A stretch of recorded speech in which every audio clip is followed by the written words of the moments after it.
જય હિન્દ મિત્રો, અત્યારે આપણે વાત કરશું કે જે ચોર લોકો પોલીસ ઉપર પથ્થરમારો કરી અને જે નાસી છૂટ્યા હતા એને પોલીસે કેવી રીતે પકડ્યા એની આપણે ચર્ચા કરશું આ વિડીયોમાં. તો આ વિડીયોમાં છેલ્લે સુધી બન્યા રહેજો અને ચેનલને સબસ્ક્રાઈબ, લાઇક અને શેર જરૂર કરજો. તો આપણે વાત કરીએ દાહોદ જિલ્લામાં ચોરી જેવા ગુનાઓને અંજામ આપી અને અંધારાનો લાભ લઈ નાસી જતા તસ્કરો પણ હવે પોલીસની નજરથી બચી શકે એમ નથી. ઝાલોદમાં એક મંદિરમાં ચોરી કર્યા બાદ પોલીસ પર પથ્થરમારો કરી મકાઈના ખેતરમાં નાસી ગયેલા 2 તસ્કરોને પોલીસે નાઇટ વિઝન ડ્રોનની મદદથી ઝડપી પાડ્યા હતા. મેટ્રો શહેરની પોલીસ જેવી કામગીરી દાહોદ જિલ્લાના પોલીસે કરી બતાવતા ગૃહ રાજ્યમંત્રી હર્ષ સંઘવીએ પણ રાત્રિના અંધારામાં ડ્રોનની મદદથી હાથ ધરેલા ઓપરેશનનો વિડીયો સોશિયલ મીડિયામાં શેર કરી દાહોદ પોલીસને ખૂબ અભિનંદન પાઠવ્યા હતા. દાહોદ જિલ્લાના ઝાલોદ નગરમાં આવેલા સોમનાથ મહાદેવ મંદિરમાં રાત્રિના સમયે તસ્કરો ત્રાટક્યા હતા અને મંદિરમાં ચાંદીના છત્તર અને રોકડ રકમની ચોરી કરી અને નાસી ગયા હતા.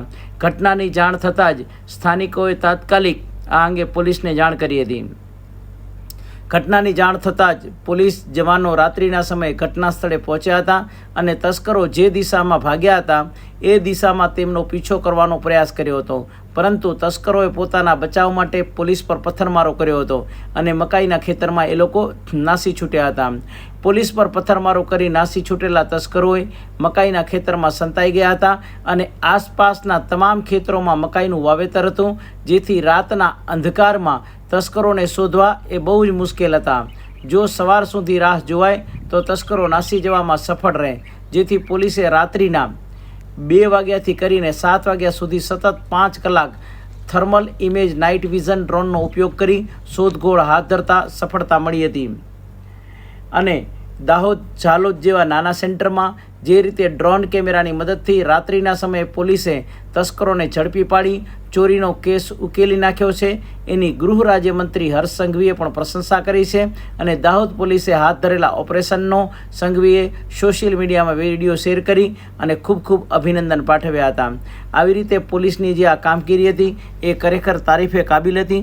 અને જે રીતે આ આખી ઘટનાને જે પોલીસે જે રીતના સફળતાપૂર્વક ચોર લોકોને પકડ્યા અને આખી કામગીરી કરી એ બદલ અહીંયાથી અમારી યુટ્યુબ ચેનલ પણ એનો ખૂબ ખૂબ આભાર માને છે.